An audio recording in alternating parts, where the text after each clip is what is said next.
Welcome.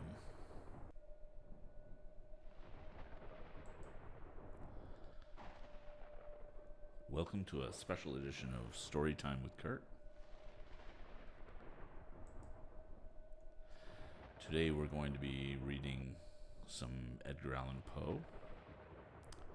And let's see if I can put that information up here.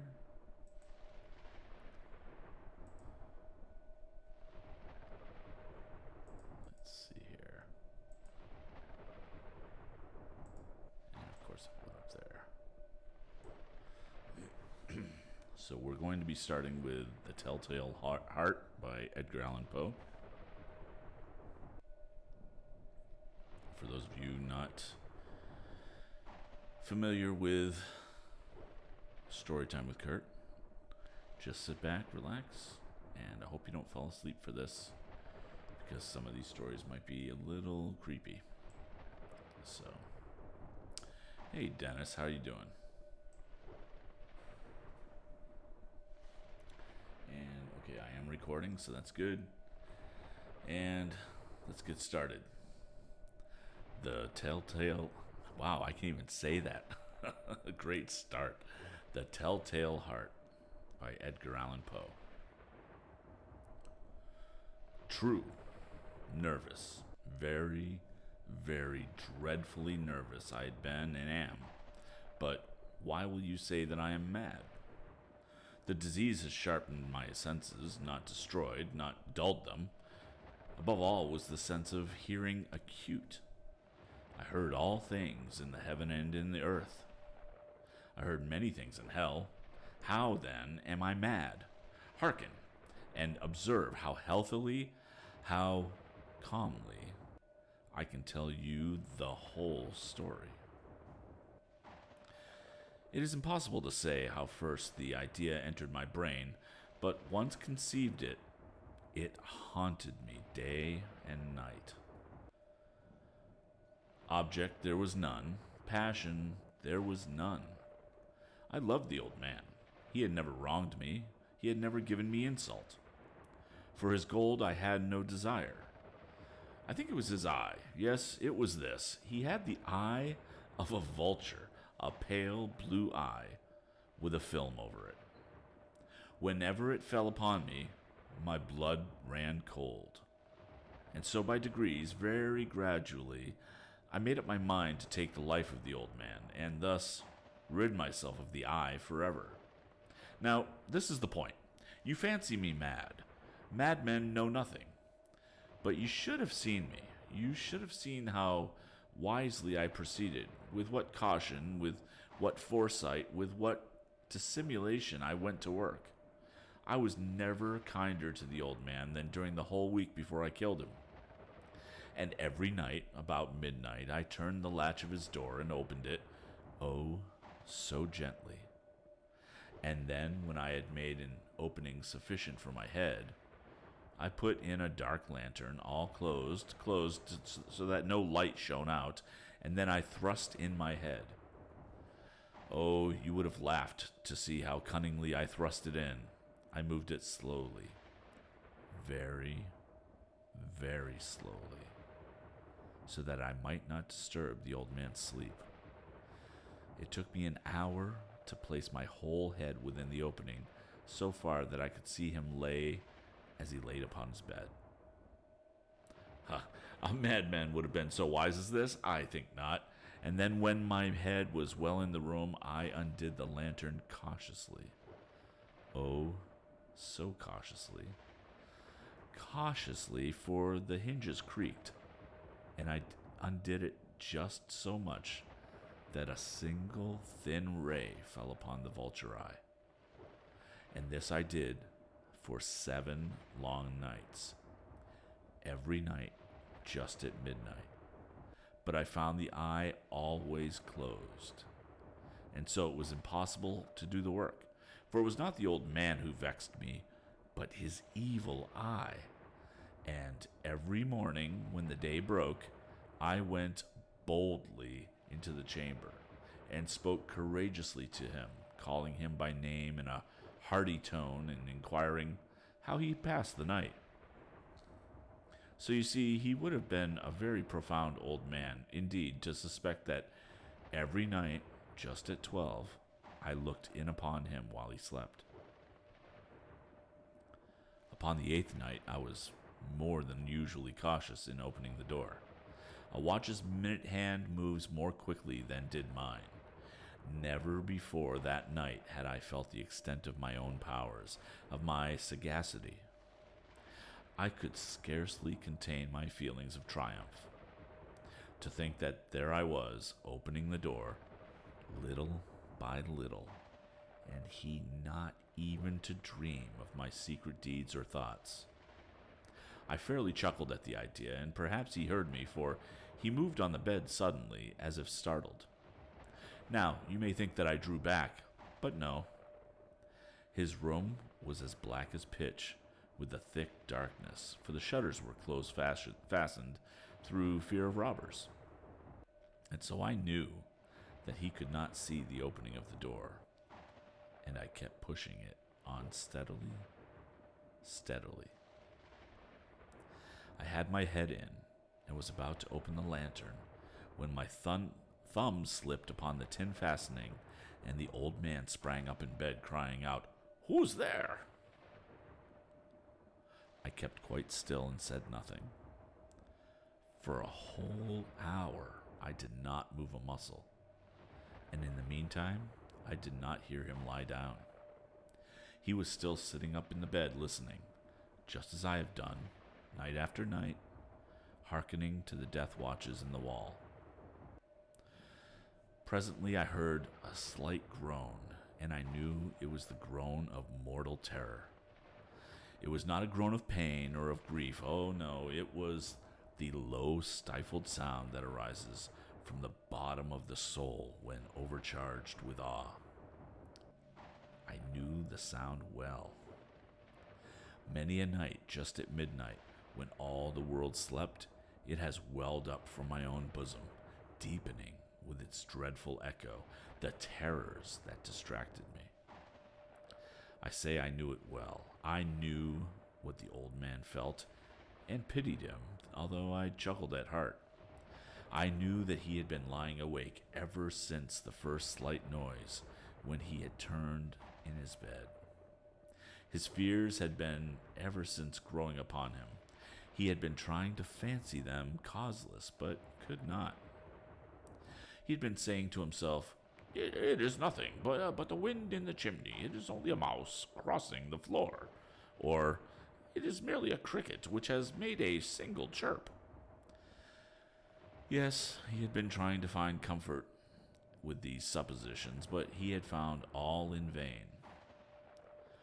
All in vain, because death, in approaching him, had stalked with his black shadow before him and enveloped the victim. And it was the mournful influence of the unperceived shadow that caused him to feel, although he neither saw nor heard, to feel the presence of my head within the room.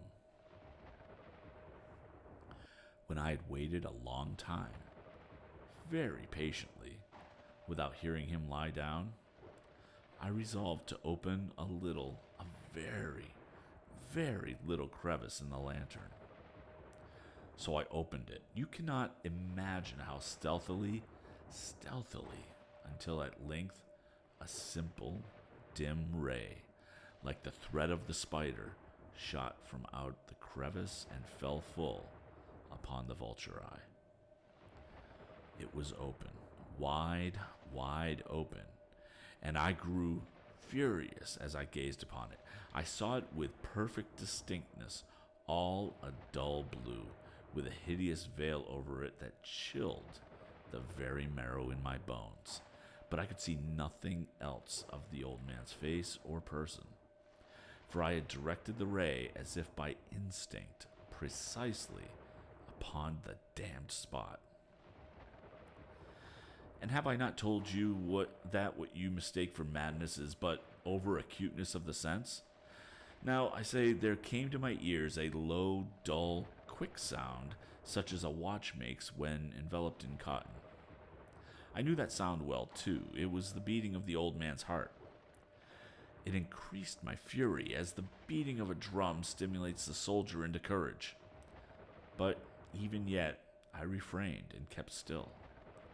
I scarcely breathed. I held the lantern motionless. I tried how steadily I could maintain the ray upon the eye. Meantime, the hellish tattoo of the heart increased. It grew quicker and quicker and louder every instant. The old man's terror must have been extreme. It grew louder, I say, louder every moment. Do you mark me well? I have told you that I am nervous, so I am. And now at the dead hour of the night, amid the dreadful silence of that old house, so strange a noise as this excited me to uncontrollable terror. Yet for some minutes longer I refrained and stood still, but the beating grew louder. I thought the heart must burst. And now a new anxiety seized me. The sound would be heard by a neighbor. The old man's hour had come. With a loud yell, I threw open the lantern and leaped into the room. He shrieked once only. In an instant, I dragged him to the floor and pulled the heavy bed over him. I then smiled gaily to find the deed so far done. But for many minutes, the heart beat on with a muffled sound. This, however, did not vex me. It would not be heard through the wall. At length, it ceased. The old man was dead. I removed the bed and examined the corpse. Yes, he was stone dead. I placed my hand upon the heart and held it there many minutes. There was no pulsation. He was stone dead. His eye would trouble me no more. If you still think me mad, you will think so no longer when I describe the wise precautions I took for the concealment of the body. The night waned, and I worked hastily but in silence. First of all, I dismembered the corpse. I cut off the head and the arms and the legs. I then took up 3 planks from the flooring of the chamber and deposited all between the scantlings. I then replaced the boards so cleverly, so cunningly, that no human eye, not even his, could have detected anything wrong.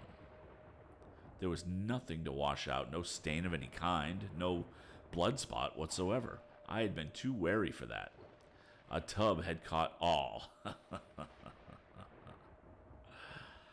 When I had made an end of these labors, it was 4 o'clock, still dark as midnight. As the bell sounded the hour, there came a knocking at the street door. I went down to open it with a light heart, for what had I now to fear? There entered 3 men, who introduced themselves with perfect suavity as officers of the police. A shriek had been heard by a neighbor during the night. Suspicion of foul play had been aroused. Information had been lodged at the police office, and they, the officers, had been deputed to search the premises. I smiled, for what had I to fear? I bade the gentleman welcome. The shriek, I said, was my own in a dream. The old man, I mentioned, was absent in the country. I took my visitors all over the house. I bade them search well. I led them at length to his chamber. I showed them his treasures, secure, undisturbed. In the enthusiasm of my confidence, I brought chairs into the room and desired them here to rest from their fatigues, while I myself, in the wild audacity of my perfect triumph, placed my own seat upon the very spot beneath which reposed the corpse of the victim. The officers were satisfied. My manner had convinced them. I was singularly at ease. They sat, and while I answered cheerily, they chatted of familiar things. But ere long, I felt myself getting pale and wished them gone. My head ached, and I fancied a ringing in my ears. But still they sat and still chatted. The ringing became more distinct.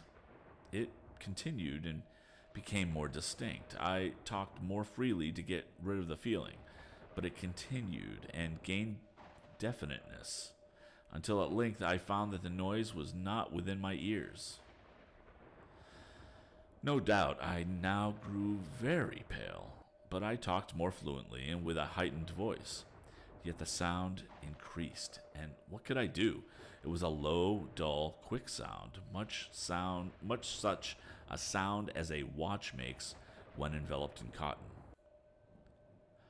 I gasped for breath, and yet the officers heard it not.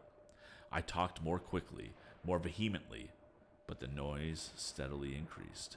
I arose and argued about trifles in a high key and with violent gesticulations, but the noise steadily increased. Why would they not be gone? I paced the floor to and fro with heavy strides, as if excited to fury by the observations of the men, but the noise steadily increased. Oh, God, what could I do? I foamed, I raved, I swore. I swung the chair upon which I had been sitting and grated it upon the boards, but the noise arose over all and continually increased. It grew louder, louder, louder, and still the men chatted pleasantly and smiled. Was it possible they heard not? Almighty God, no, no, they heard, they suspected, they knew. They were making a mockery of my horror. This I thought, and this I think. But anything was better than this agony. Anything was more tolerable than this derision. I could bear those hypocritical smiles no longer. I felt that I must scream or die. And now again, hark, louder, louder, louder, louder. Villains, I shrieked, dissemble no more. I admit the deed. Tear up the planks. Here, here. It is the beating of his hideous heart.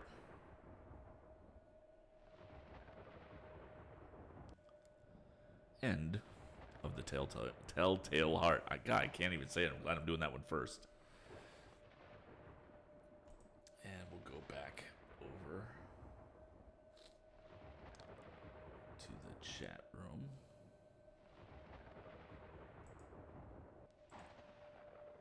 Hey, Dennis, what's shaking, man? Having a good weekend?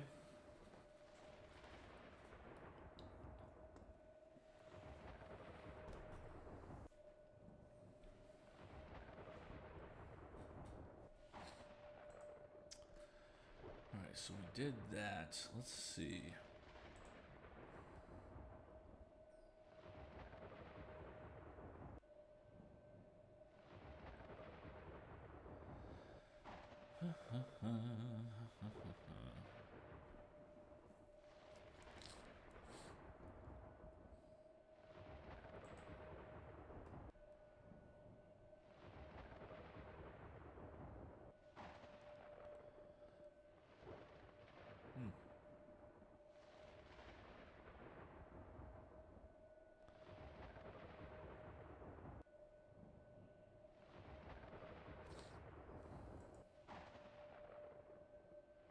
Oh, where are you going on vacation?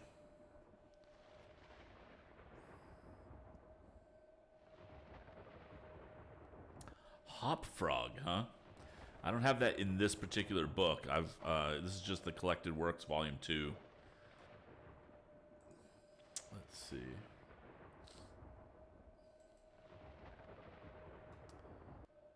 What am I going to read next? I was thinking maybe The Pit and the Pendulum.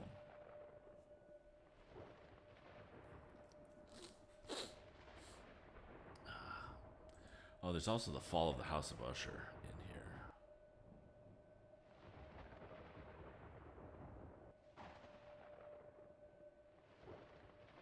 Oh, that's much longer.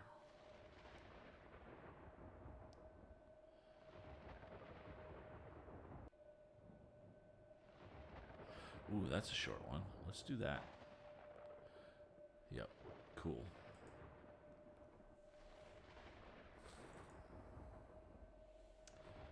You golf? Since when?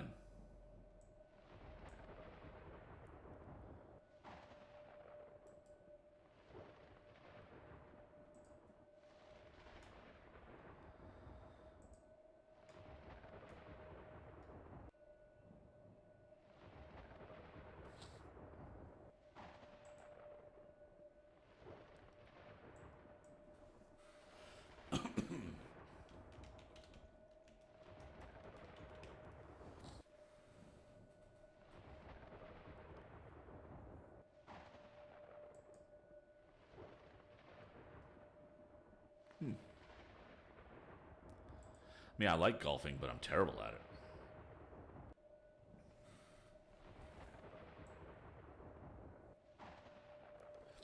but I usually have fun when I do it. I usually go with a bunch of friends, and it's definitely a drink and drive scenario. So, okay.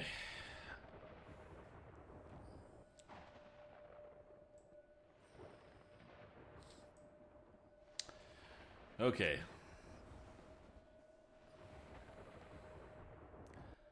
Silence, a fable. Listen to me, said the demon as he placed his hand upon my head. The region of which I speak is a dreary region in Libya, by the borders of the river Zaire, and there is no quiet there, nor silence. The waters of the river have a saffron and sickly hue, and they flow not onwards to the sea, but palpitate forever and forever beneath the red eye of the sun with a tumultuous and convulsive motion. For many miles on either side of the river's oozy bed is a pale desert of gigantic water lilies.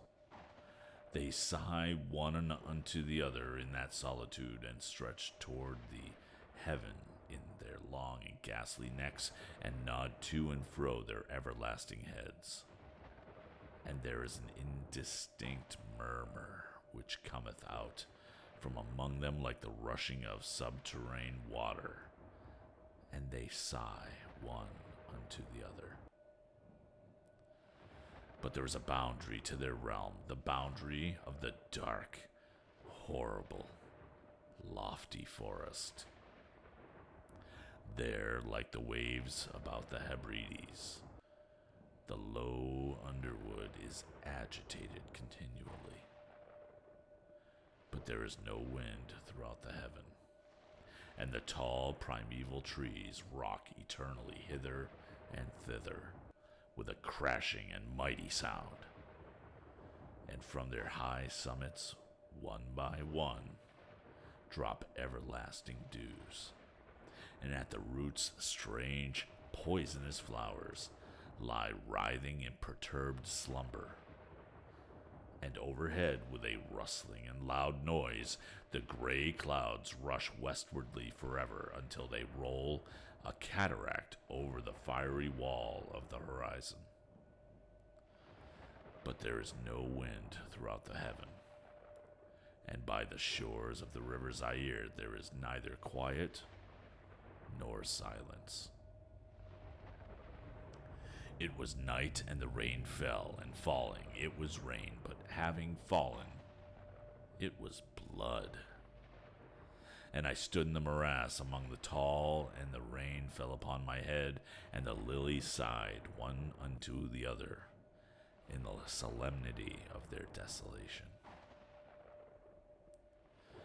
And all at once the moon arose through the thin ghastly mist, and was crimson in color, and mine eyes fell upon a huge gray rock which stood by the shore of the river, and was lighted by the light of the moon. And the rock was gray and ghastly and tall, and the rock was gray. Upon its front were characters engraven in the stone, and I walked through the morass of water lilies until I came close unto the shore, that I might read the characters upon the stone. But I could not decipher them, and I was going back into the morass, when the moon shone with a fuller red, and I turned and looked again upon the rock and upon the characters, and the characters were desolation. And I looked upwards, and there stood a man upon the summit of the rock, and I hid myself among the water lilies that I might discover the actions of the man. And the man was tall and stately in form, and was wrapped up from his shoulders to his feet in the toga of old Rome. And the outlines of his figure were indistinct, but his features were the features of a deity, for the mantle of the night and of the mist and of the moon and of the dew had left uncovered the features of his face. and his brow was lofty with thought, and his eye wild with care, and in the few furrows upon his cheek I read the fables of sorrow and weariness and disgust with mankind, and a longing after solitude. And the man sat upon the rock and leaned his head upon his hand and looked out upon the desolation. He looked down into the low, unquiet shrubbery, and up into the tall primeval trees, and up higher at the rustling heaven, and into the crimson moon. And I lay close within shelter of the lilies, and observed the actions of the man. And the man trembled in the solitude, but the night waned, and he sat upon the rock. And the man turned his attention from the heaven, and looked out upon the dreary river Zaire, and upon the yellow, ghastly waters, and upon the pale legions of the water lilies. And the man listened to the sighs of the water lilies, and to the murmur that came up from among them. And I lay close within my covert and observed the action of the man. And the man trembled in the solitude, but the night waned, and he sat upon the rock. Then I went down into the recesses of the morass, and waded it afar in among the wilderness of the lilies, and called upon the hippopotami which dwelt among the fens in the recesses of the morass. And the hippopotami heard my call, and came, with the behemoth, unto the foot of the rock, and roared loudly and fearfully beneath the moon. And I lay close within my covert, and observed the actions of the man. And the man trembled in the solitude, but the night waned, and he sat upon the rock. Then I cursed the elements with the curse of tumult, and a frightful tempest gathered in the heaven where before there had been no wind, and the heaven became livid with the violence of the tempest. And the rain beat upon the head of the man, and the floods of the river came down, and the river was tormented into foam, and the water lilies shrieked within their beds, and the moon shone with a fuller red, and the forest crumbled before the wind, and the thunder rolled, and the lightning fell, and the rock rocked to its foundation. And I lay close within my covert, and observed the actions of the man. And the man trembled in the solitude, but the night waned, and he sat upon the rock. Then I grew angry and cursed with the curse of silence, the river and the lilies and the wind, and the forest and the heaven, and the thunder and the sighs of the water lilies. And they became accursed and were still. And the moon ceased to totter up its pathways to heaven, and the thunder died away, and the lightning did not flash, and the clouds hung motionless, and the waters sunk to their level and remained, and the trees ceased to rock, and the water lilies sighed no more, and the murmur was heard no longer from among them, nor any shadow of sound throughout the vast, illimitable desert. And I looked upon the characters of the rock, and they were changed, and the characters were silence. And mine eyes fell upon the countenance of the man, and his countenance was wan with terror. And hurriedly he raised his head from his hand, and stood forth upon the rock and listened. But there was no voice throughout the vast, illimitable desert, and the characters upon the rock were silence. And the man shuddered, and turned his face away, and fled afar off, in haste, so that I beheld him no more. Now, there are fine tales in the volumes of the Magi, in the iron-bound, melancholy volumes of the Magi, Therein, I say, are glorious histories of the heaven and of the earth and of the mighty sea, and of the Genii that ruled over the sea and the earth and the lofty heaven. There was much lore, too, in the sayings which were said by the Sibyls, and holy, holy things were heard of old by the dim leaves that trembled around Dodona. But as Allah liveth, that fable which the demon told me as he sat by my side in the shadow of the tomb, I hold to be the most wonderful of all. And as the demon made an end of his story, he fell back within the cavity of the tomb and laughed. And I could not laugh with the demon, as he cursed me because I could not laugh. And the lynx which dwelleth forever in the tomb came out therefrom, and laid down at the feet of the demon, and looked at him steadily in the face. And that's the end of Silence, a Fable.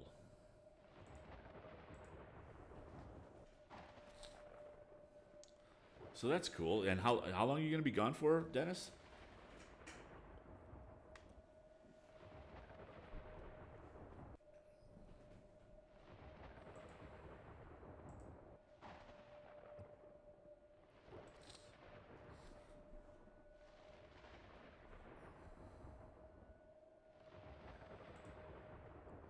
Let's see. What are we going to read? I think we'll read one more.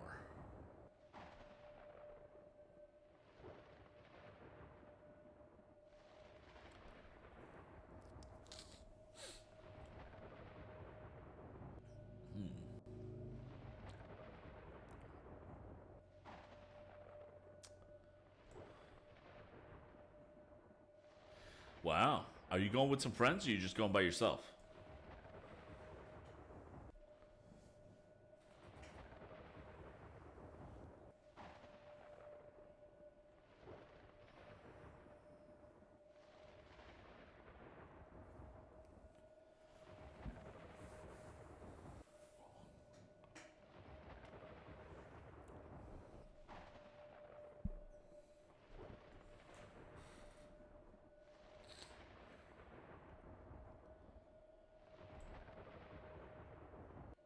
Oh, cool.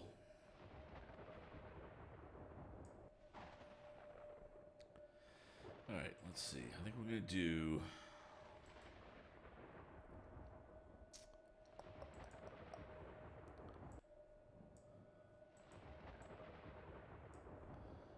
one more story, and it'll be The Mask of the Red Death.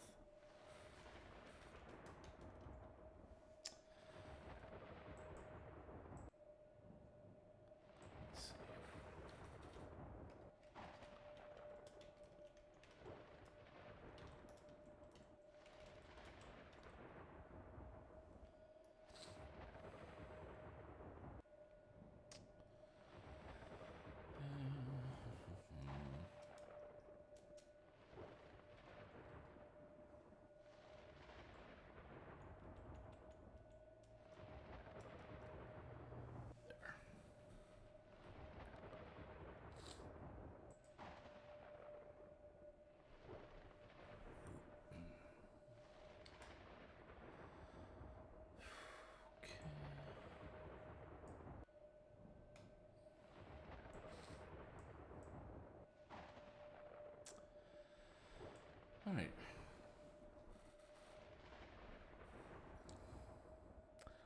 The Mask of the Red Death. The Red Death had long devastated the country. No pestilence had ever been so fatal or so hideous. Blood was its avatar and its seal, the redness and the horror of blood. There were sharp pains and sudden dizziness, and then profuse bleeding at the pores, with dissolution. The scarlet stains upon the body, and especially upon the face of the victim, were the pest ban which shut him out from the aid and from the sympathy of his fellow men. And the whole seizure, progress, and termination of the disease were the incidents of half an hour. But the Prince Prospero was happy and dauntless and sagacious. When his dominions were half depopulated, he summoned to his presence 1,000 hale and light-hearted friends from among the knights and dames of his court, and with these retired to the deep seclusion of one of his castellated abbeys. This was an extensive and magnificent structure, the creation of the prince's own eccentric yet august taste. Not haste, that would not make sense. A strong and lofty wall girdled it. The wall had gates of iron. The courtiers, having entered, brought furnaces and massy hammers and welded the bolts. They resolved to leave means neither of ingress or egress to the sudden impulses of despair or of frenzy from within. The abbey was amply provisioned. With such precautions, the courtiers might bid defiance to contagion. The external world could take care of itself. In the meantime, it was folly to grieve or to think. The prince had provided all the appliances of pleasure. There were buffoons, there were improvisatori, there were ballet dancers, there were musicians, there was beauty, there was wine. All these in security were within. Without was the Red Death. It was toward the close of the 5th or 6th month of his seclusion, and while the pestilence raged most furiously abroad, that the Prince Prospero entertained his 1,000 friends at a masked ball of the most unusual magnificence. It was a voluptuous scene, that masquerade, but first let me tell of the rooms in which it was held. There were 7, an imperial suite. In many palaces, however, such suites form a long and straight vista, while the folding doors slide back nearly to the walls on either hand, so that the view of the whole extent is scarcely impeded. Here the case was very different, as might have been expected from the Duke's love of the bizarre. The apartments were so irregularly disposed that the vision embraced but little more than one at a time. There was a sharp turn at every 20 or 30 yards, and at each turn a novel effect. To the right and left, in the middle of each wall, a tall and narrow Gothic window looked out upon a closed corridor which pursued the windings of the suite. These windows were of stained glass, whose color varied in accordance with the prevailing hue of the decorations of the chamber into which it opened. That at the eastern extremity was hung, for example, in blue, and vividly blue were its windows. The second chamber was purple in its ornaments and tapestries, and here the panes were purple. The third was green throughout, and so were the casements. The fourth was furnished and lighted with orange, the fifth with white, the sixth with violet. The seventh apartment was closely shrouded in black velvet tapestries that hung all over the ceiling and down the walls, falling in heavy folds upon a carpet of the same material and hue. But in this chamber only, the color of the windows failed to correspond with the decorations. The panes here were scarlet, a deep blood color. Now, in no one of the 7 apartments was there any lamp or candelabrum, amid the profusion of golden ornaments that lay scattered to and fro or depended from the roof. There was no light of any kind emanating from lamp or candle within the suite of chambers. But in the corridors that followed the suite, there stood opposite to each other, opposite to each window, a heavy tripod bearing a brazier of fire that projected its rays through the tinted glass and so glaringly illuminated the room. And thus were produced a multitude of gaudy and fantastic appearances. But in the western or black chamber, the effect of the firelight that streamed upon the dark hangings through the blood-tinted panes was ghastly in the extreme, and produced so wild a look upon the countenances of those who entered, that there were few of the company bold enough to set foot within its precincts at all. It was in this apartment also that there stood against the western wall a gigantic clock of ebony.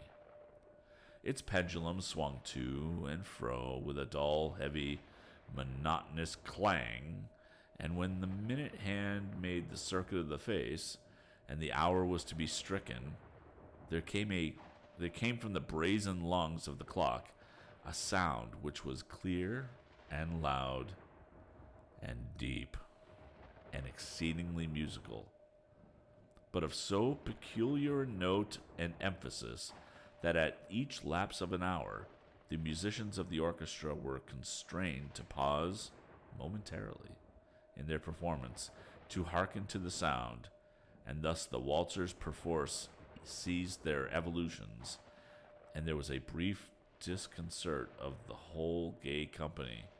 And while the chimes of the clock yet rang, it was observed that the giddiest grew pale, and the more aged and sedate passed their hands over their brows as if in confused reverie or meditation. But when the echoes had fully ceased, a light laughter at once pervaded the assembly. The musicians looked at each other and smiled as if at their own nervousness and folly, and made whispering vows, each to the other, that the next chiming of the clock should produce in them no similar emotion. And then, after the lapse of 60 minutes, which embraced 3,600 seconds of the time that flies, there came yet another chiming of the clock, and therein were the same disconcert and tremulousness and meditation as before. But in spite of these things, it was a gay and magnificent revel. The tastes of the Duke were peculiar, and he had a fine eye for colors and effects. He disregarded the decora of mere fashion. His plans were bold and fiery, and his conceptions glowed with barbaric luster. There are some who would not have thought him mad, or who would have thought him mad. His followers felt that he was not. It was necessary to hear and see and touch him to be sure that he was not. He had directed in great part the movable embellishments of the 7 chambers. Upon occasion of this great fete, it was his own guiding taste which had given character to the masqueraders. Be sure they were grotesque. There were much glare and glitter and piquancy and phantasm, much of what has been since seen in Hernani. There were arabesque figures with unsuited limbs and appointments. There were delirious fancies, such as the madman fashions. There was much of the beautiful, much of the wanton, much of the bizarre, something of the terrible, and not a little of that which might have excited disgust. To and fro in the 7 chambers there stalked, in fact, a multitude of dreams. And these, the dreams, writhed in and about, taking hues from the rooms and causing the wild music of the orchestra to seem as the echo of their steps. And anon, there strikes the ebony clock which stands in the hall of the velvet. And then, for a moment, all is still, and all is silent, save the voice of the clock. The dreams are stiff frozen as they stand, but the echoes of the chime die away. They have endured but an instant, and a light, half-subdued laughter floats after them as they depart. And now again the music swells, and the dreams live and writhe to and fro more merrily than ever, taking hue from the many-tinted windows through which they stream the rays from the tripods. But to the chamber which lies most westwardly of the 7, there are now none of the maskers who venture, for the night is waning away, and there flows a ruddier light through the blood-colored panes, and the blackness of the sable drapery appalls, and to him whose foot falls upon the sable carpet there comes from the near clock of ebony a muffled peal more solemnly emphatic than any which reaches their ears who indulge in the more remote gaieties of the other apartments. But these other apartments were densely crowded, and in them beat feverishly the heart of life, and the revel went whirlingly on until at length there commenced the sounding of midnight upon the clock. And then the music ceased, as I have told, and the evolutions of the waltzers were quieted. and there was an uneasy cessation of all things as before. But now there were 12 strokes to be sounded by the bell of the clock, and thus it happened, perhaps, that more of thought crept, with more of time, into the meditations of the thoughtful among those who reveled.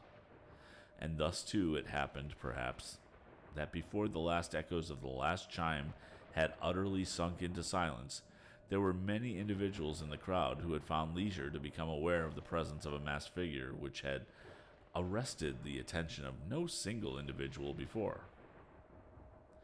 And the rumor of this new presence having spread itself whisperingly around, there arose at length from the whole company a buzz or murmur expressive of disapprobation and surprise, then finally of terror, of horror, and of disgust.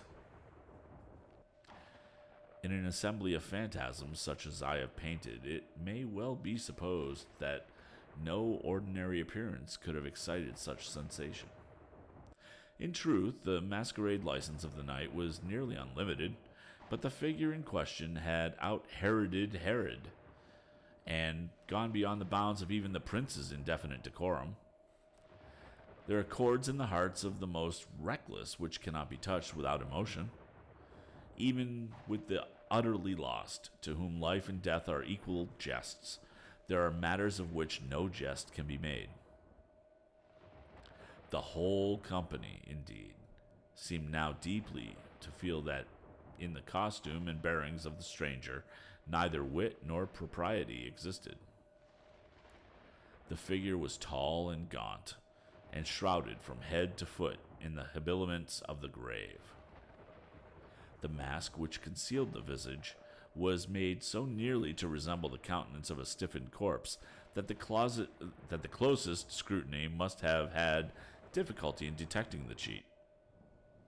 And yet, all this might have been endured, if not approved, by the mad revelers around. But the mummer had gone so far as to assume the type of the Red Death. His vesture was dabbled in blood, and his broad brow, with all the features of the face, was besprinkled with the scarlet horror. When the eyes of Prince Prospero fell upon this spectral image, which, with a slow and solemn movement, as if more fully to sustain its role, stalked to and fro among the waltzers, he was seen to be convulsed, in the first moment with a strong shudder either of terror or distaste, but in the next his brow reddened with rage. "Who dares?" he demanded hoarsely of the courtiers who stood near him. "Who dares insult us with this blasphemous mockery?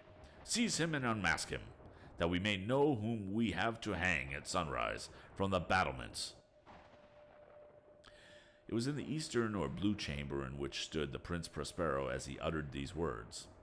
They rang throughout the 7 rooms loudly and clearly, for the prince was a bold and robust man, and the music had become hushed at the waving of his hand. It was in the blue room where stood the prince, with a group of pale courtiers by his side. At first, as he spoke, there was a slight rushing movement of this group in the direction of the intruder, who at the moment was also near at hand, and now, with deliberate and stately step, made closer approach to the speaker. But from a certain nameless awe with which the mad assumptions of the mummer had inspired the whole party, there were found none who put forth hand to seize him, so that unimpeded he passed within a yard of the prince's person, and while the vast assembly, as if with one impulse, shrank from the centers of the room to the walls, he made his way uninterruptedly, but with the same solemn and measured step which had distinguished him from the first, through the blue chamber to the purple, through the purple to the green, through the green to the orange, through this again to the white, and even thence to the violet, ere a decided movement had been made to arrest him. It was then, however, that the Prince Prospero, maddening with rage and the shame of his own momentary cowardice, rushed hurriedly through the 6 chambers, while none followed him on account of a deadly terror that had seized upon all. He bore aloft a drawn dagger and had approached in rapid impetuosity to within 3 or 4 feet of the retreating figure, when the latter, having attained the extremity of the velvet apartment, turned suddenly and confronted his pursuer. There was a sharp cry, and the dagger dropped gleaming upon the sable carpet, upon which, instantly afterwards, fell prostrate in death the Prince Prospero. Then, summoning the wild courage of despair, a throng of the revelers at once threw themselves into the black apartment, and seizing the mummer, whose tall figure stood erect and motionless within the shadow of the ebony clock, gasped in unutterable horror at finding the grave cerements and corpse-like mask which they handled with so violent a rudeness, untenanted by any tangible form. And now was acknowledged the presence of the Red Death. He had come like a thief in the night, and one by one dropped the revelers in the blood-bedewed halls of their revel, and died each in the despairing posture of his fall. And the life of the ebony clock went out with that of the last of the gay, and the flames of the tripods expired, and darkness and decay and the Red Death held illimitable dominion over all.